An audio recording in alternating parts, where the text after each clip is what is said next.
नमस्कार. Next example. If x is equal to a cos square theta plus b sin square theta, then prove that x minus a into b minus x is equal to a minus b bracket square into sin square theta cos square theta. So हे statement आपल्याला prove करायचं. So LHS consider करायची का RHS consider करायची हे त्या स्टेटमेंटवरून आपण ठरवणार आहोत. इथे गिव्हन काय आहे तर x ची व्हॅल्यू दिलेली आहे.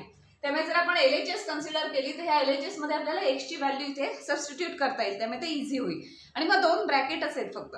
दोन ब्रॅकेटचं मल्टिप्लिकेशन कसं करायचं हे आतापर्यंत आपल्याला चांगलं माहिती आहे. त्यामुळे आपण दोन ब्रॅकेटचं मल्टिप्लिकेशन करू शकतो. त्यामुळे आपण LHS कन्सिडर करूया आणि RHS तितकी येते का चेक करायचं. So consider LHS x minus a into b minus x. आता x ची व्हॅल्यू माहिती आहे त्यामुळे आपण इथे ती सबस्टिट्यूट करू शकतो. So which is equal to काय होणार आहे x minus a. X means काय आहे a cos square theta plus b sine square theta x minus a. So minus a into bracket b आधी आहे. So b minus minus x आहे त्यामुळे ह्या सगळ्यांची साइन चेंज होणार आहे. एक स्टेप आपण स्किप करतो ब्रॅकेट घालून मायनस वगैरे डायरेक्ट मायनस साइन आपण ऍब्सॉर्ब करून घेऊ. So minus A cos square theta minus B sine square theta. Minus sign आत गेला x ची व्हॅल्यू आहे ना ती व्हॅल्यूला आपण सगळ्या मायनस होणार. आता फक्त काय ह्या ब्रॅकेटमध्ये 3 टर्म्स आहेत ह्या ब्रॅकेटमध्ये 3 टर्म्स आहेत. सो या 3 आणि 3 टर्म्सचा जर प्रॉडक्ट केला आपण ब्रॅकेटचा तर एकूण 9 टर्म्स येणार आहेत. तेवढ्या 9 टर्म्स आपण काढायच्या. मग काही कॉमन येतंय का आणि सगळ्या रिअरेंज करून आपल्याला RHS इतकं येते ना फक्त प्रूव्ह करायचं. सो आता आपण एकेका टर्मने मल्टिप्लाय करूया. फर्स्ट आपण फर्स्ट टर्मने ह्या तिन्ही टर्म्सना मल्टिप्लाय करूया. म्हणजे काय काय मिळेल आपल्याला a इंटू बी प्लस असे sine a b cos square theta. Then a आणि हे मायनस. सो मायनस होणार sine a square cos cos cos raise to 4 theta परत ए प्लस आणि मायनस. सो मायनस ए b cos square theta sine square theta. So 3 terms मिळाल्या first टर्मने 3 टर्मना multiply केल्यानंतर.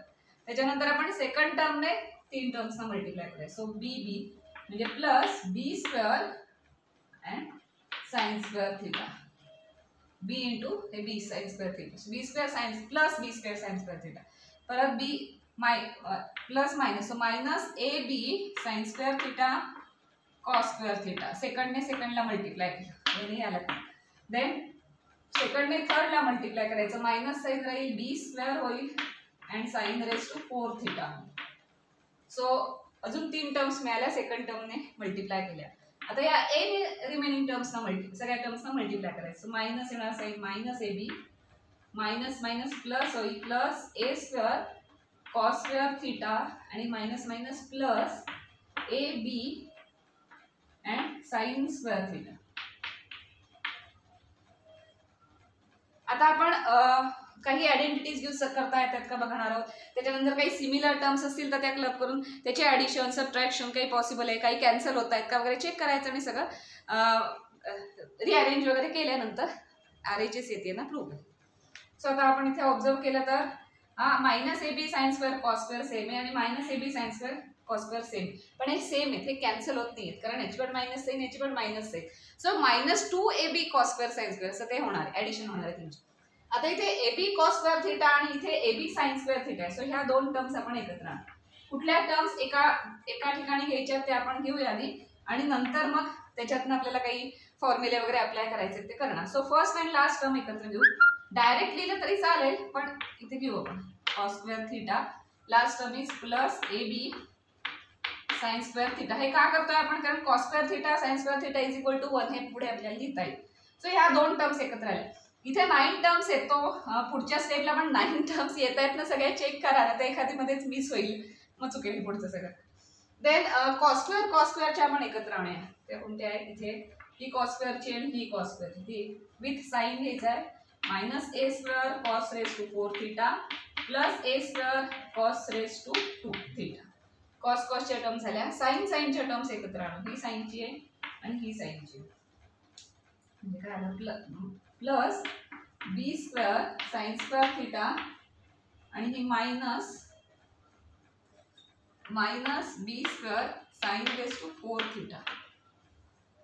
ह्या टर्म्स झाल्या. किती झाल्या? 1 2 3 4 5 6 झाल्या. अजून 3 टर्म्स राहिलेले आहेत त्या बघूया. आता ह्या 2 terms minus A B sine square theta cos square theta multiplication आहे त्यामुळे साइन आधी लिहिलं कॉस आधी लिहिलं तरी चालेल. Sine square theta cos square theta आणि again minus A B sine square theta cos square theta.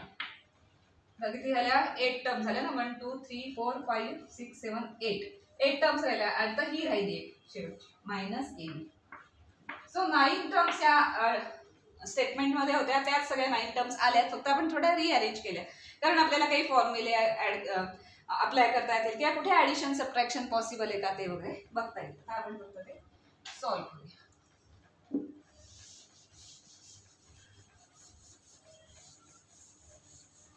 Simple आहे. फक्त काय केलंय आपण 2 ब्रॅकेटचा प्रॉडक्ट केलाय. आता ह्या 2 टर्म्स मध्ये ए बी कॉमन दिसतंय. So which is equal to a b common आलं की ब्रॅकेटमध्ये येणार cos square theta plus sine square theta. त्याची व्हॅल्यू पुढे 1च येणार. सो या 2 टर्म्स आपण लिहून टाकलं. त्याच्यानंतर ह्या 2 टर्म्स मध्ये काय काय कॉमन दिसतंय बघूया. आता इथे कॉमन घेताना मायनस कॉमन बाहेर घ्यायचं का प्लस कॉमन घ्यायचं हे आपल्याला ज्या आयडेंटिटीज माहिती आहेत त्याच्यानं थोडंसं ऍडजस्ट करायचं. आता इथे ए स्क्वेअर आणि कॉस स्क्वेअर हे 2 टर्म्स कॉमन येणार आहेत. A square and cos square theta. ब्रॅकेटमध्ये काय राहणार आहे? इथे कॉस स्क्वेअर थिटा राहणार आहे आणि इथे 1 राहणार आहे. सो कॉस स्क्वेअर थिटा -1 का 1 मायनस कॉस स्क्वेअर थिटा असेल तर जास्त इझी होईल. तर ती आयडेंटिटी बघितली तर कारण ती अप्लाय करायची पुढे. So sine square theta plus cos square theta is equal to 1 असतं. सो 1 मायनस कॉस स्क्वेअर झालं म्हणजे साइन स्क्वेअरची व्हॅल्यू 1 मायनस कॉस स्क्वेअर आहे. त्यामुळे ब्रॅकेटमध्ये कुठे 1 मायनस कॉस स्क्वेअर असेल तर तिथे साइन स्क्वेअर लिहिता येईल.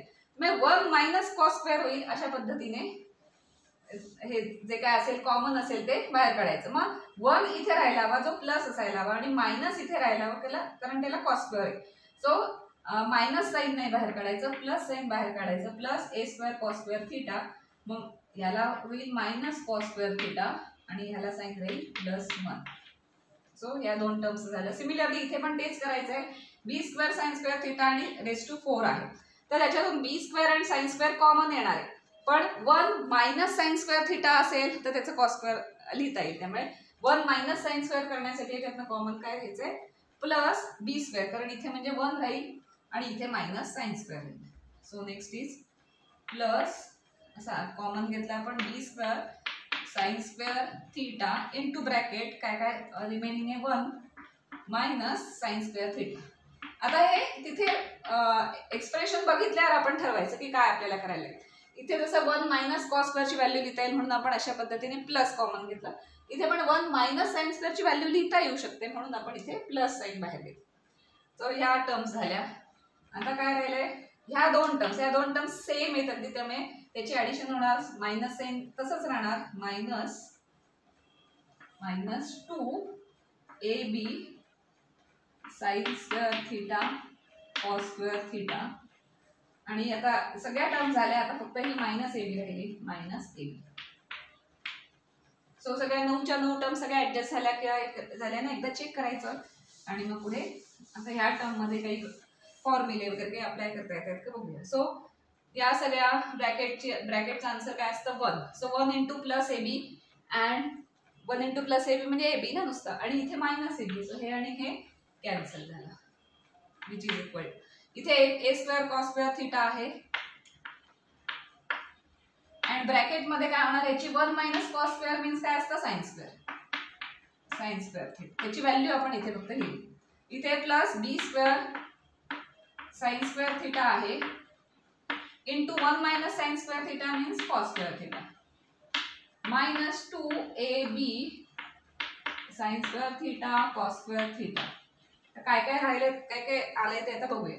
आता या सगळ्या टर्म्स मधनं काही कॉमन येते का बघूया. Cos square sine square cos square sine square cos तिन्ही टर्म मध्ये आहे त्यामुळे आपण ते कॉमन घेऊ. So sine square cos square common आलं इनटू ब्रॅकेट काय काय राहिलं इथे राहिलं ए स्क्वेअर इथे राहिलं प्लस बी स्क्वेअर आणि इथे राहिलं -2 ए बी. आता हा कशाचा फॉर्म्युला आहे A square plus B square -2 A B. A square -2 A B plus B square म्हणजे काय असतं ए प्लस सॉरी मायनस असेल साईन तर मायनस असेल A minus B bracket square.